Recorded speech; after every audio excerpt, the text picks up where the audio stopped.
What's up, everybody?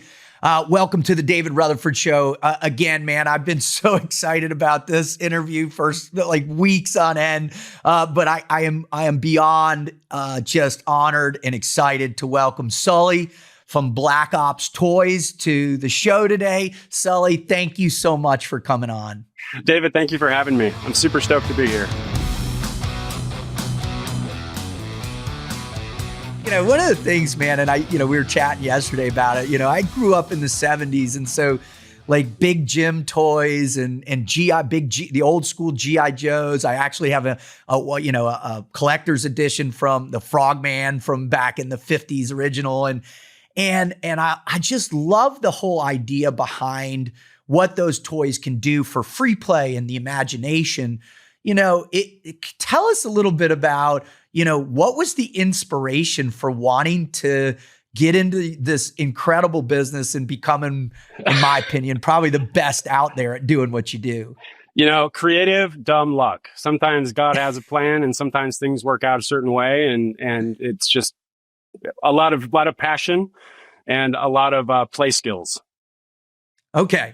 All right. So was it one particular a figurine that got you, that you saw, or was it just you saw this void in the space? I mean, you go back to the old figurines, and I think the part, the clothing was always okay. It was decent. They used to have those like stretch bands, the back, and it was real basic. But what those people do versus what you do, and for our listeners out there who aren't familiar, Sully and his company, Black Ops Toys, they produce the most realistic 1/6 figurines that you will ever see in your life.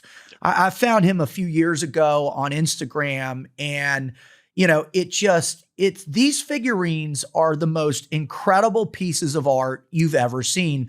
You can get a Navy SEAL in full hey-ho equipment. I mean, down to his oxygen mask, his perfect, his goggles. Oh, what do you got there for us, Sully? This is Chris Kyle. Oh my God. This is 1/6 scale. So 1/6 scale is essentially 12 inches tall. And when I got started, I loved, back in the day, I loved the old school GI Joes. I grew up on the 3 3/4. I always had an affinity though, because I wanted to see more detail. And then I got into 1/6 scale. I got laid up, and my grandma had bought me a couple of these, and I had started to mix and match the pieces and kind of get creative with them and use one parts from one, put them on the other, and kind of customize and make my own. And that kind of got the ball rolling, and I saw opportunity because 1/6 scale wasn't necessarily even talked about in these markets over here. We had old school GI Joe, the 12-inch Action Man. When you were growing up, you're not that much older than me, but that's kind of where it started. And we saw toy stores like Toys R Us carried these companies called 21st Century, which were these 12-inch, old school action figures. And you could have modern military, you could have World War II, you could have good guys, you could have bad guys. They even made vehicles, but that's where I kind of got my kickstart with this stuff. And then what I did was I wanted to customize and kind of make them better. And that's kind of how we all got into this. So yeah, that's where we're at. I remember like my biggest gripe always was, the weapons were always so bad, right? The weapons were bad. Like if you got one other piece with it, it wasn't great. But what you're doing is like nothing I've ever seen before. I mean, like I found a couple people over, I think it was over in the Asian market that was doing it. But when I got to you and I told you last night when we were talking, when I saw your quad nod helmet mounted, full DevGru style helmet system, that's when I was like, man, this is a master at his craft. How long did it take you to figure out how to get that detailed? And what was the process? So the way to get the detail is to replicate the real thing and scale it down. So when we do basically we look at real kit and real gear, we see how it works, how it functions, and then we try to make it to scale in 1/6 scale. And like these weapons, for example, like this is a sniper rifle. This has a removable magazine. you can pop out. It has a metal round. Wow. You can actually move the bolt. So the bolt moves. Oh my gosh. Bipod comes down. You can change the scope out. Cheek riser comes up in the back, but it's fully detailed just like the real thing. The object was to get as realistic as we could for something that would be a museum quality, hyper detailed action figure to put on your desk. Wow.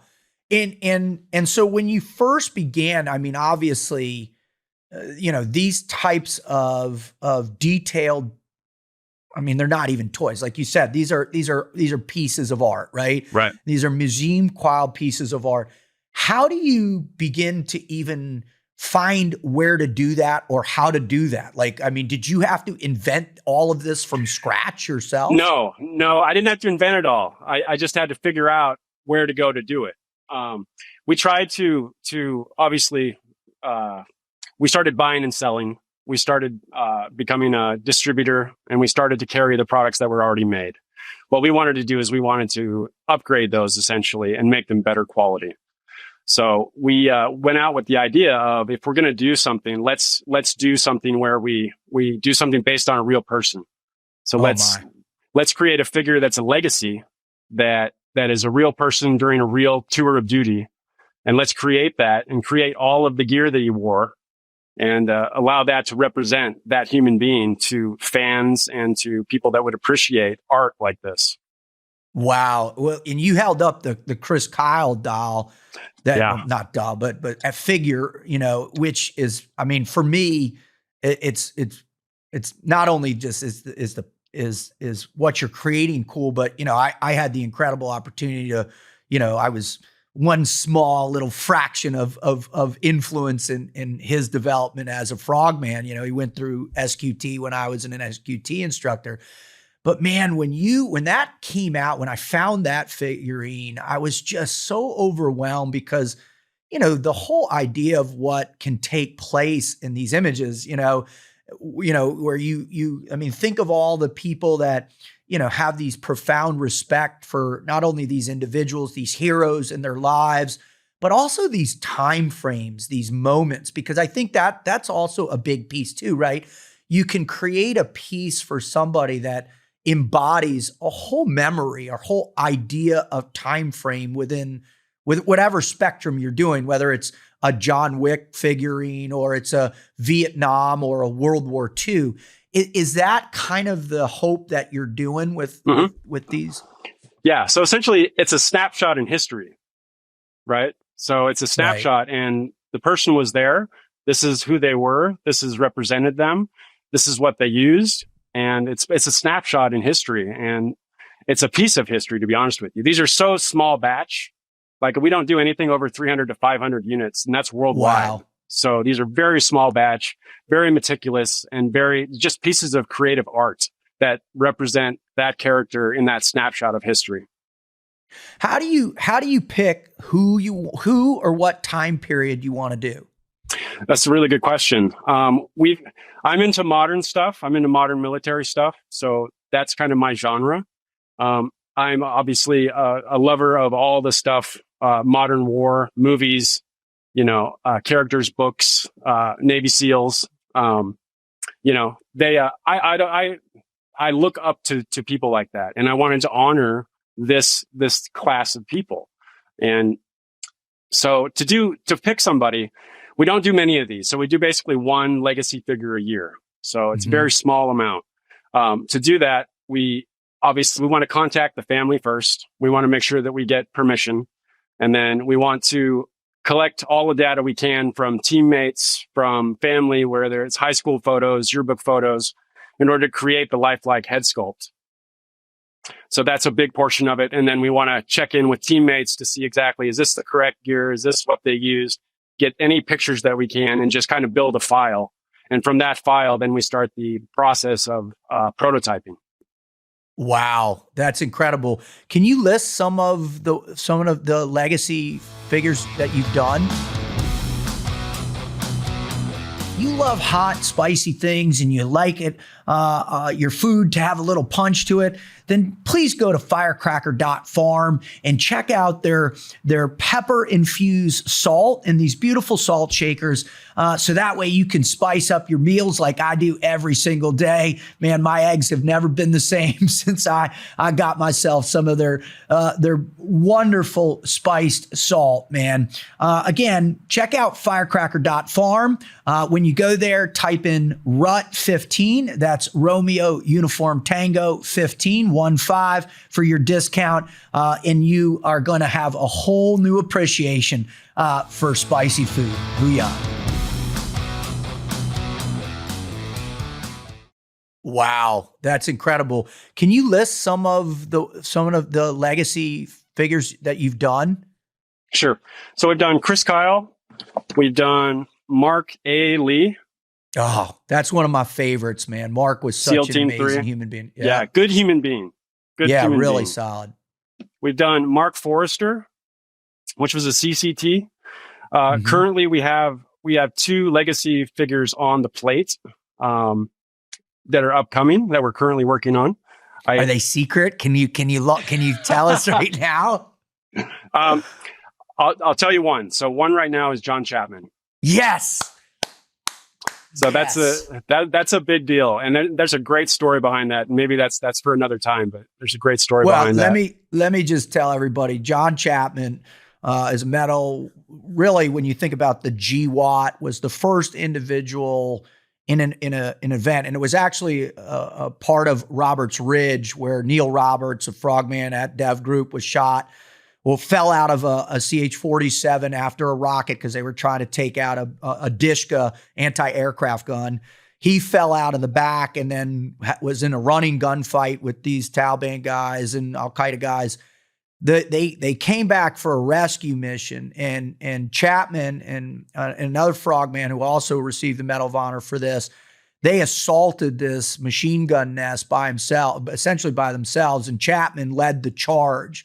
And it's the only Medal of Honor story that is actually filmed in real time. You can look it up on YouTube, go and you'll see John Chapman, Predator view of Medal of Honor, and you can watch his whole movement.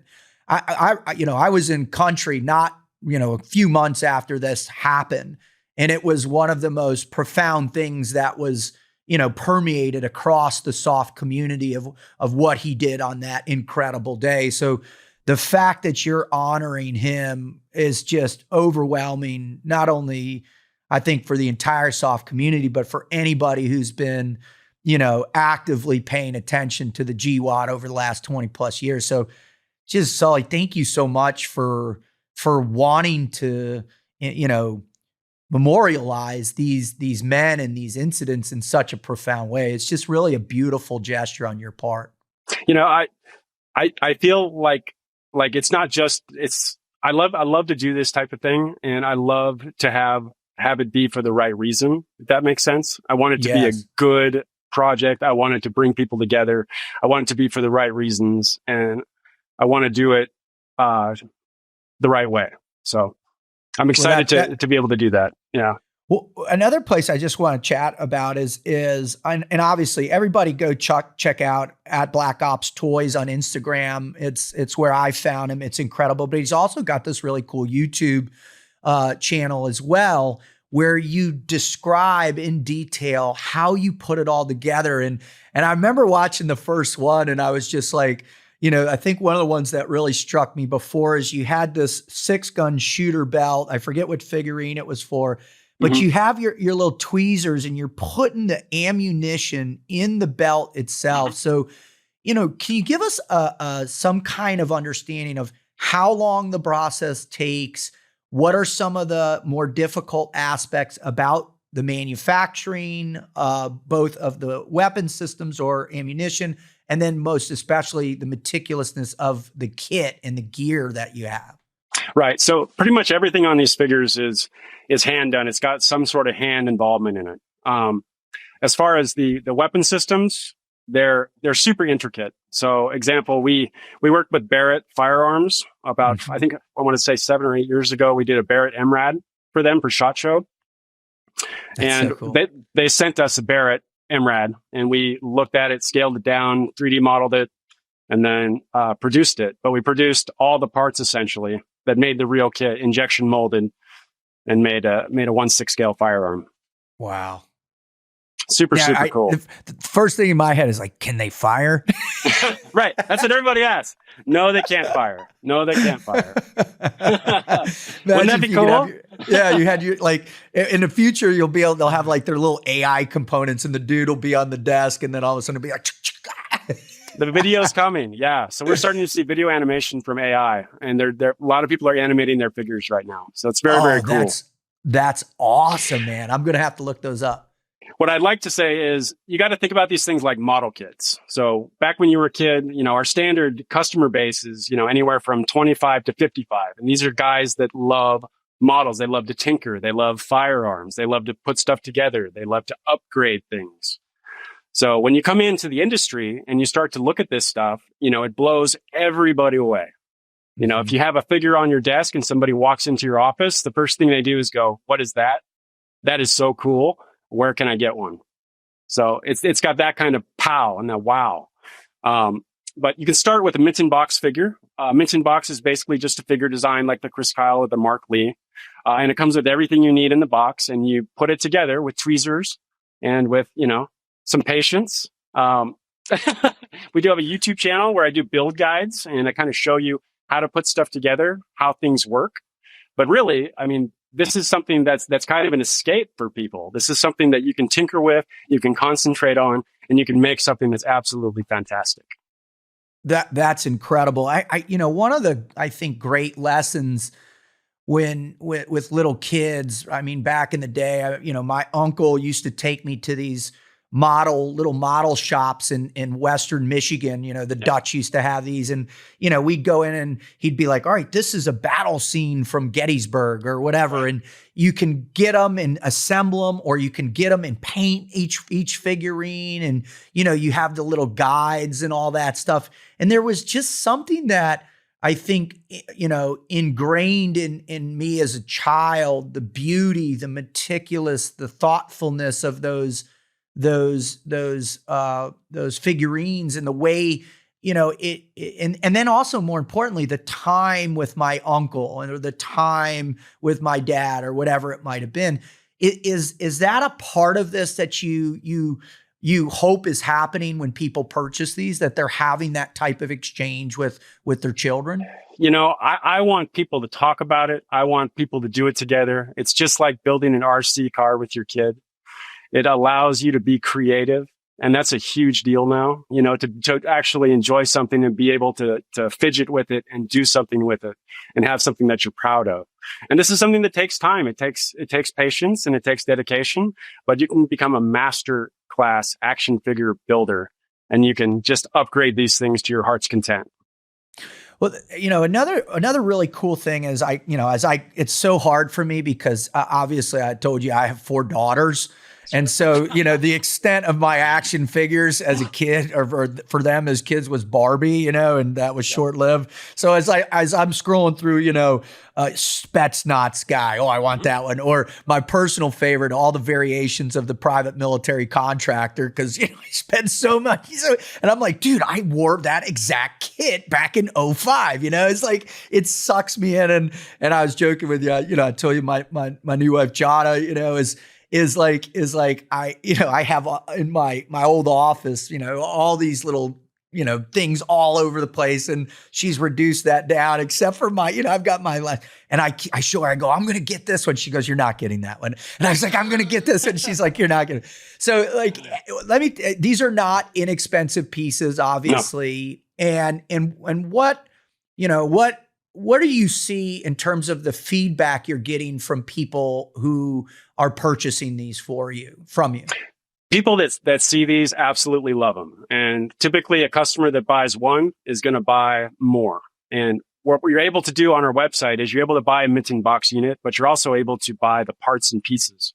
So we take mint in box figures and we part them out. So you can buy the chest rig from this one. You can buy the weapon system from this one.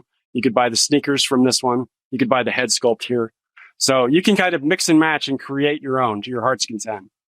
Well, that's what I got when every time I go to your website, like it was funny. We were sitting around dinner and it was after dinner and I'm scrolling through my kids are like, what are you doing right now? And my oldest walks over and I'm literally staring at Vietnam H gear. Right. And she goes, what are you doing right now? And I was like, I'm assembling the perfect action figure. Leave me alone. Right. Right? And I think that's such a cool aspect of it. Like you have so many different parts and so many different pieces of kit and clothing that you really can, the other aspect.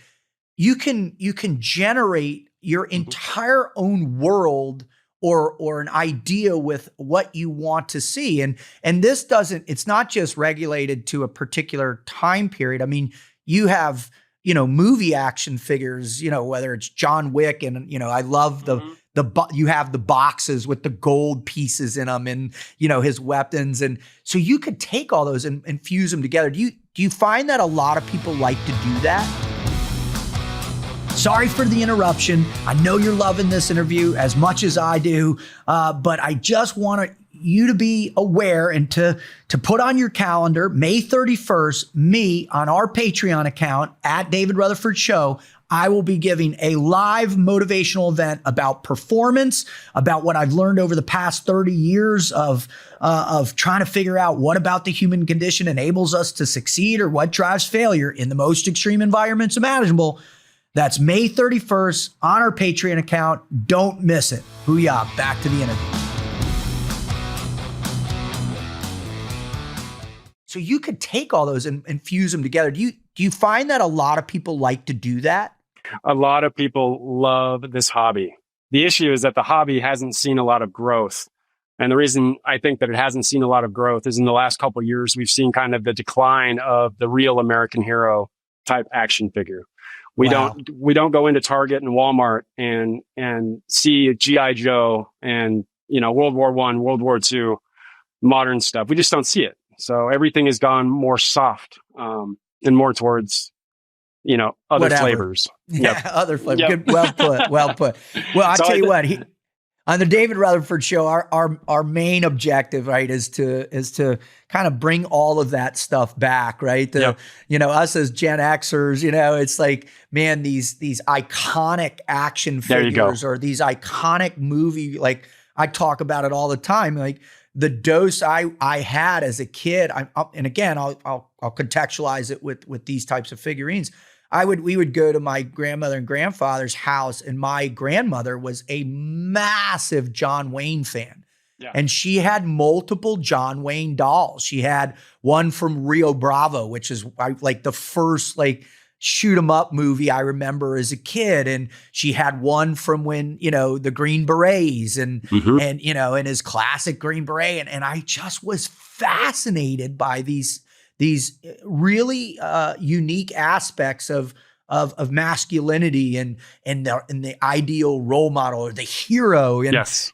Forget the 80s where it was, John Rambo and Commando and Bruce Willis. And I love your Bruce Willis figure out there too from Die Hard, and, so what do we do? Is it as much just word of mouth that people find you, or is that the best way you think people are being reintroduced to these ideas? Getting it out there is hard. It's very, very difficult. It's difficult because of social media and in algorithms. I don't know if you want to go into this real quick, but algorithms essentially see anything 2A, anything firearms related, and they kind of put it on the back burner so people can't see it. And so they put it as regulated goods and they flag your posts, and then you can't be shown to new followers. So we've had a real hard time getting it out there. But the best way to do it is to tell people about it, to show them a physical, look at what I got. You want to see where to get it? This is where you get it. And, just telling people about it. Yeah. I bet people who actually have the figurines are like, I don't want anybody else to know about this. Like I've got the coolest thing in the whole world. It's just mine and nobody else. Well, I mean, that's the main reason why I wanted to have you on is, man, I want, every, little boy or teenage boy or even girls, because I know you make some really cool girl figurines too. What are some of the girl focus that you've had in the past as well too? Typically, the female stuff that I've done is just PMC related. So we've taken all sorts of modern kit and created a female version of a PMC. So we're allowed to take the vests and the jeans and whatever's cool, I guess. Whatever I think is cool, we can put on a figure and do something neat with it. When I saw you had the contractor with the vans, with the multicam vans, that's when I was like, dude, that's it. I'm in love with Sully. I don't even know who you are. And I'm like, God, at some time our paths are going to cross and I'm going to, I'm going to get to meet this guy because what you're doing, Sully, is so unique and it's so needed, right? We need to get back to delivering these types of figurines. I mean, what I would love to see is, you get so big in terms of manufacturing that you can produce, the next lower model so you can mass produce these things and we can get them into Walmarts and Targets. Wouldn't it be great, man, to do a big box store, but to have something cool, like something that you want to walk in there with your boy and go, which one do you want? Let's buy all of them. Let's go play in the backyard. Let's do something cool. Well, it's so funny. I told you I'm real close with Sean Ryan, and as with 4 daughters, I keep, that time has passed. Like he's got a young son who's only 3, and I keep telling him, "Hey man, can I send him this one?" He's like, "No, not yet." He's like, "Bro," he loves trains. And I was like, let me give him one of these though. He's like, not yet, dude. So I mean, how does that happen? How do we get to a place where that can take place? I mean, is there a manufacturing that can do that for you? Is there a partnership that if you were to imagine the perfect partnership, what does that look like in order for you to scale your business? Man, the perfect partnership would be to have somebody who knew the manufacturing side, but stateside. So stuff we can do here locally to decrease the cost would be great. There's stuff that I partner with a company called Easy and Simple, and they are the best in the business, in my opinion, at making military action figures. Wow. And they do everything is super hand detailed. So every head sculpt is hand painted. Every uniform is stitched correctly in scale. So it's very, very high-end, detail-oriented focus when it comes to producing these things. So I would love to be able to bring at least parts of that here so we could decrease the cost, increase the amount we produce, and get it out there into mainstream retailers. Oh my God, that would be unbelievable. Now you got my wheels turning. I'm starting to think of all the billionaires I know that, right? How many do you know? Quite a few. So I'm trying to process all right, what does this factory look like? How big is the machining? I mean, obviously this company that you work with, I mean, they have to make these molds, every single one of these molds, correct? Correct. Yep. Wow. And so just that process alone, and I think it goes back to that idea of manufacturing and bringing that mentality back to at least the States. I'm assuming the group you work with is overseas. Correct. It's overseas. Okay. Yep. All right. So, I mean, the whole idea, man, of being able to have somebody work with you in your own backyard, or you are, working with this new factory or manufacturing organization where you live. And I mean, and just being able to produce these at scale is just a no-brainer for me. But you're right. There is this kind of cultural hurdle that we need to get over. Thankfully, I think we're starting to see that a little bit, but still, I know there's a lot of work that needs to be done. There's a lot of work to be done. All right. So Sully, give us a final, couple ideas or concepts about what would this gift be great for, who benefits it from it, and just, what, and then finish with just, why is it such a passion for you to be able to do this? Sure. When we started this whole thing, and you kind of nailed it on the head, is we wanted to produce kind of a hero, right? We want something that people go in and they see and they're like, I want to be more like that person. I want to live my life like nobly, and I want to do things, for other people. And the projects are amazing, right? So the family, obviously they get a piece of history, they get an icon of a person that they loved, and other people that look up to that person or know about that person can now have something that represents them and kind of their character on their desk, which is kind of cool. Oh, amen to that. Sully, brother, I absolutely love what you do. If you're listening to this, go visit blackoptoys.com. Go through the website, find all these, they have pre-made, already boxed, all the different pieces. But I'm telling you, this organization, this company is exactly what defines America. This company is the group. This is what we need. We need to bring this type of toy, this type of historic memento back into the mainstream. So, Sully, I can't thank you enough, brother. And you got to promise me when you're done with the Chapman one, you'll come back on. We'll do a whole nother thing. You can describe it, go through the whole thing with us. I would love to do that. That'd be super cool. Perfect. Well, thank you so much, Sully. God bless you. And I hope you crush it. Thank you very much. God bless you. And thank you for doing this. I appreciate it.